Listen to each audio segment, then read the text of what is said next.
안녕하세요, 여러분. 소울 스토리타임에 오신 것을 환영합니다.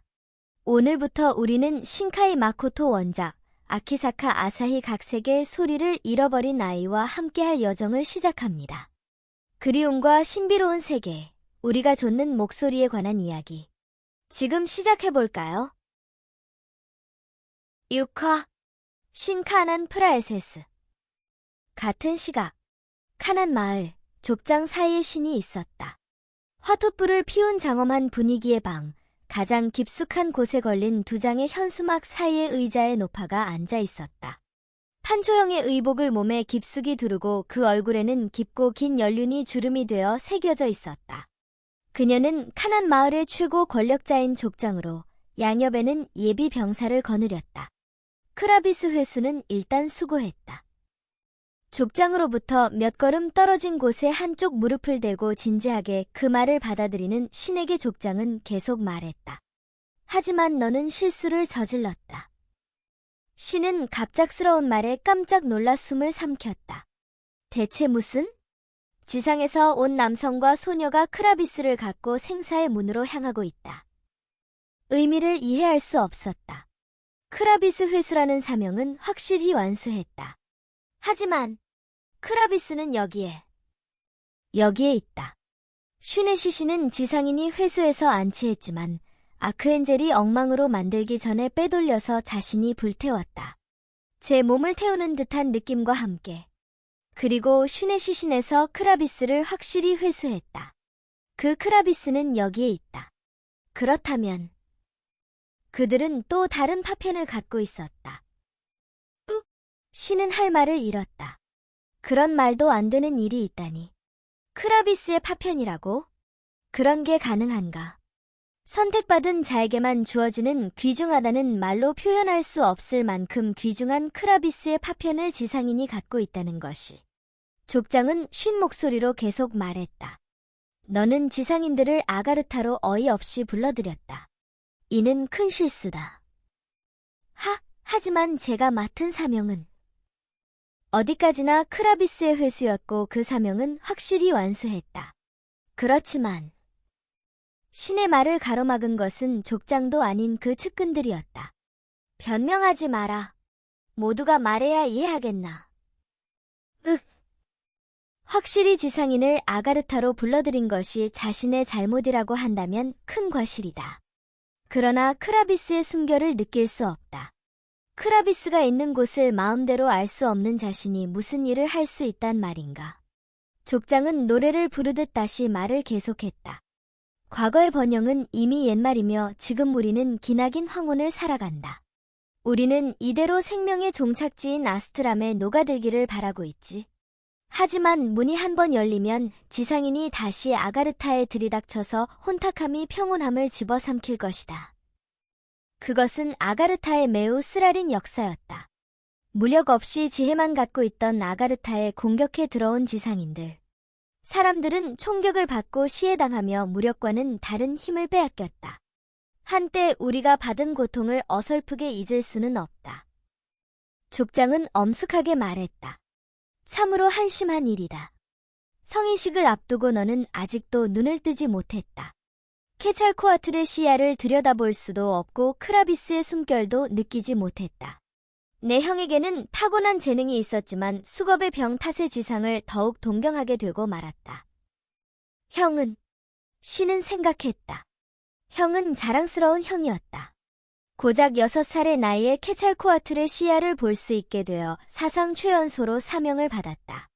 하지만 어릴 때부터 병에 걸려서 죽음이라는 존재가 항상 곁에 맴돌았기 때문일지도 모른다.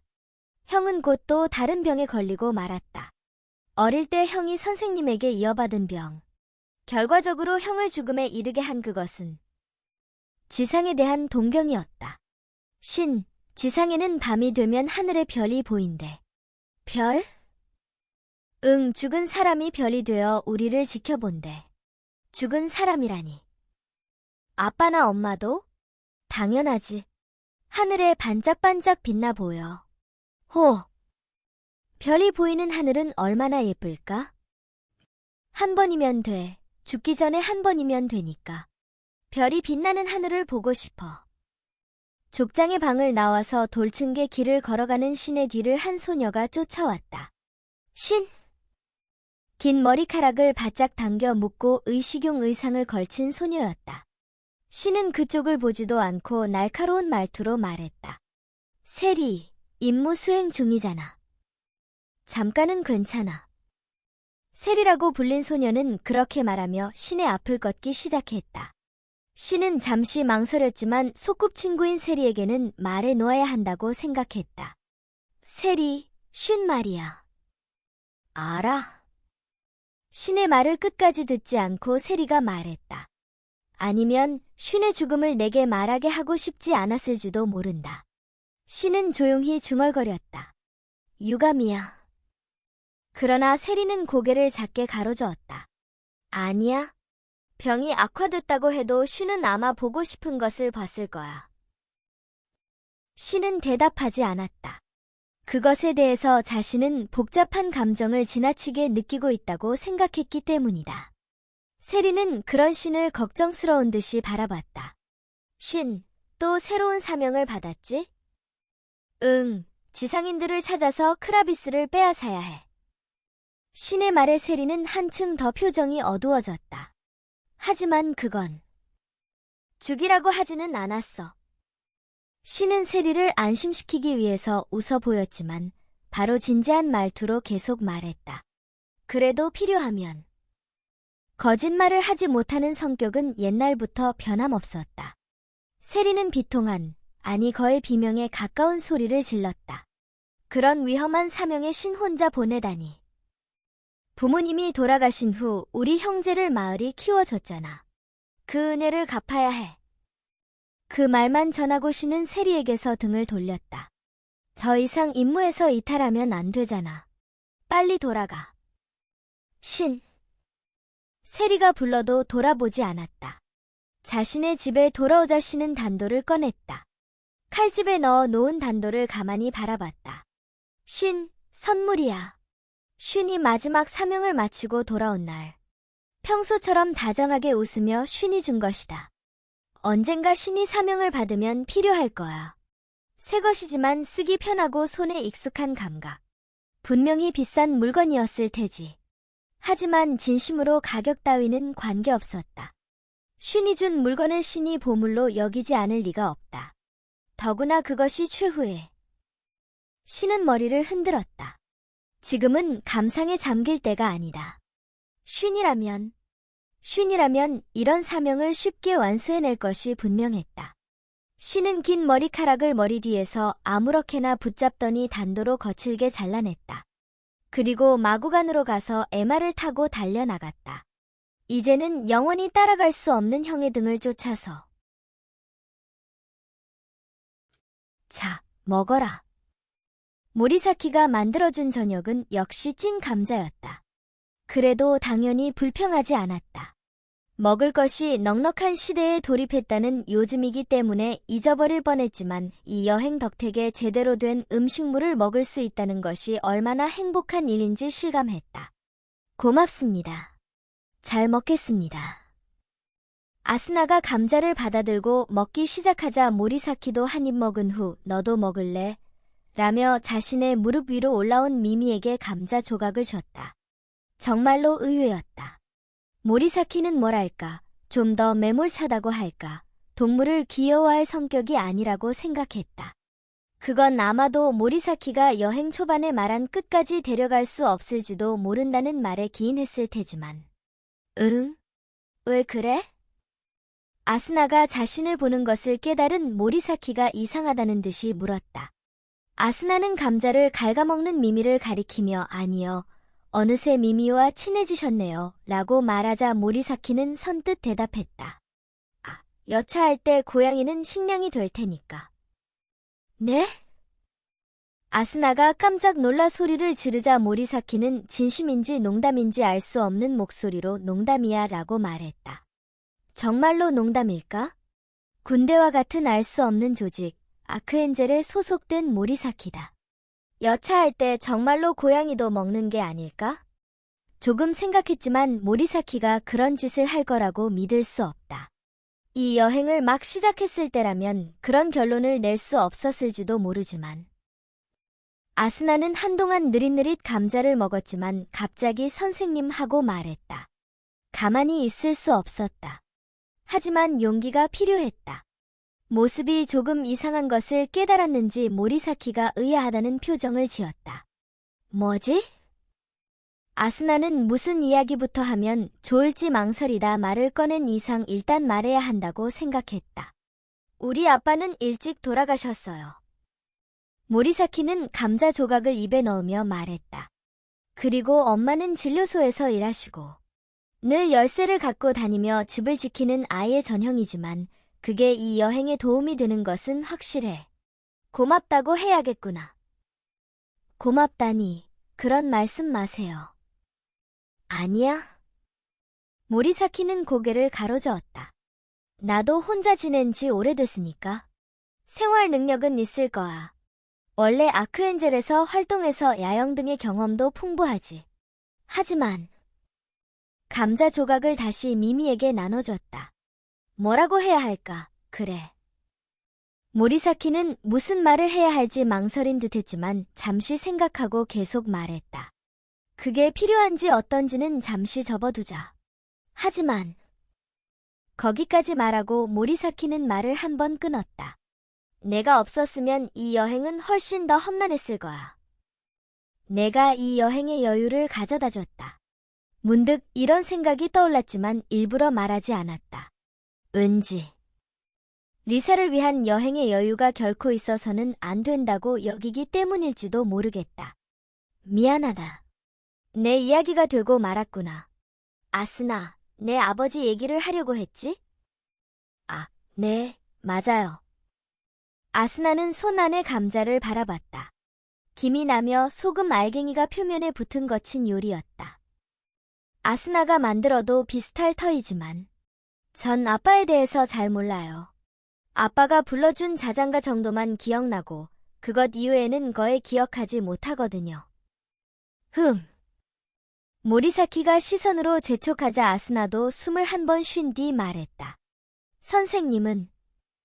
그 뒷말은 단숨에 할 수밖에 없었다. 그래. 흥분해서 목소리가 높아졌지만 다시 말했다. 아빠가 있다면 이런 느낌이 아닐까 싶어요. 목소리가 서서히 작아져서 끝말은 오므라드는 풍선처럼 사라졌다. 모리사키가 매우 의외라는 듯한 표정을 지었다. 그리고 자신의 생각과 함께 내뱉듯이 말했다. 바보 같은 소리. 그날 밤, 모리사키는 꿈을 꿨다. 모리사키가 열이 나서 몸져 누웠을 때의 꿈이었다. 침대 옆에는 검고 긴 머리의 리사가 있었고 가만히 태엽식 오르골을 울렸다. 별일이네요. 당신이 열이 나다니. 모리사키가 깬 것을 알아채고 리사가 말했다. 쓰러지는 건 늘 내 담당인데. 미안해. 모리사키가 말하자 리사는 쿡쿡 웃었다. 미안하면 약속 하나 해줄래요? 무슨 약속? 내가 죽은 후에도 버젓이 잘 살아가겠다고. 이제 와서 깨달았다. 그때 리사는 이미 자신의 죽음을 각오하고 있었다. 아니, 각오하지 못한 것은 어쩌면 모리사키뿐이었을지도 모른다. 리사, 다음 임무는 금방 끝날 거야.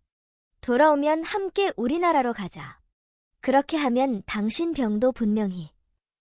그런 얘기가 아니에요. 모리사키의 말을 가로막은 다정한 목소리. 사람은 누구나 언젠가 반드시 죽어요. 리사는 오르골을 책상 위에 올려놓았다. 알약이 대량으로 들어있는 종이봉투 옆에. 차이는 그 시기가 이르냐 늦느냐 뿐이죠. 그런 말은 듣고 싶지 않았다. 그리고 난 당신보다 그 시기가 조금 빠른 거고. 하필이면 당신의 입에서. 그건 이미 정해진 일이에요. 모리사키는 한없이 진지한 눈으로 리사를 바라봤다. 리사. 그렇지 않아. 당신은 사라지지 않을 거야. 나도 당신 앞에서 사라지지 않을 거고. 그리고 다정하게 손을 잡았다. 난 당신이 없는 삶을 준비하지 않을 거야. 절대로. 그 무렵 아스나도 꿈을 꿨다. 일전에 딱 한 번 들었던 음악에 관한 꿈이었다. 오부치의 고원에서 기분 좋은 봄바람을 맞으며 라디오를 켜자 귀에 들어온 음악. 그 음악을 들은 순간 아스나의 눈앞에 아가르타의 대지가 펼쳐졌다. 기억과 기억의 결합. 이제야 알았다. 그렇구나. 내가 라디오를 들으면서 봤던 풍경은 아가르타였어. 그렇게 중얼거린 아스나의 옆에는 슌이 앉아 있었다. 그때와 똑같이 다정한 미소를 띠며 슌은 일어서서 아스나에게 손을 뻗었다. 가자, 아스나. 이별을 알기 위한 여행이야. 아스나는 슌의 손을 잡고 일어섰다. 일어나, 아스나. 갑작스러운 목소리에 잠에서 깼다. 상황을 이해할 수 없었다. 눈앞에는 모리사키가 있었고 옆에서는 미미가 날카로운 눈빛으로 전방을 노려봤다. 전방. 아스나가 몸을 일으키며 바라본 곳에는 괴이하게 생긴 괴물이 있었다. 케찰코아틀과는 다르다고 아스나는 순간적으로 생각했다. 무슨 차이가 있냐고 하면 대답하기 곤란하다. 곤란하지만 아무튼 케찰코아틀은 아니었다. 온몸이 회색이고 다리가 6개. 아니, 4개였다. 내 다리로 땅에 서서 두 팔을 이쪽으로 유도하는 자세를 취하며 빨갛게 반짝반짝 빛나는 눈동자가 없는 눈으로 이쪽을 바라봤다. 그런 괴물이 주위를 에워쌌다. 아스나, 도망치자. 대답할 수 없었다. 모리사키가 손을 잡아당기며 달리기 시작했고 어깨에 미미가 올라탔다. 회색 괴물은 행동이 느렸지만 확실히 아스나 일행을 쫓아왔다. 초원을 지나 바위를 오르며 폐허 속을 빠져나왔다. 도대체 얼마나 되는 거리를 달렸을까? 마침내 그때가 왔다. 아스나, 달려. 윽. 모리사키에게 팔을 잡힌 상태로 오로지 달렸다. 이제는 달린다는 생각도 없이 그저 앞으로 나아갔고 넘어지지 않도록 다음 발을 내디디며 비틀비틀 달렸다. 그러나 매우 평범한 소녀와 아크엔젤에서 활동해온 남성 사이에는 체력이라는 결정적인 차이가 있었다. 그래도 아스나는 힘을 냈다. 하지만 아스나를 앞으로 잡아당기려고 하는 모리사키의 뒤에서 아스나가 돌에 걸려 넘어졌다. 괴물들은 그 순간을 놓치지 않았다. 덤벼든 괴물이 휘두른 손이 아스나와 모리사키의 손을 떨어뜨리고 말았다. 그렇게 되자 형세가 조금씩 바뀌었다. 두 사람 사이를 무수히 많은 괴물들이 가로막았다. 아스나! 모리사키는 허리에 권총을 뽑아서 발포했다. 그렇지만 괴물들에게는 별 효과가 없었다. 총을 맞고 부상을 입은 것처럼 보여도 어느새 원래대로 총알구멍이 막혔다. 도망쳐! 빨리! 모리사키의 목소리를 들으며 아스나는 다시 달렸다. 소울 스토리타임을 시청해주셔서 감사합니다. 오늘의 이야기가 마음에 드셨다면 좋아요와 구독을 눌러주세요.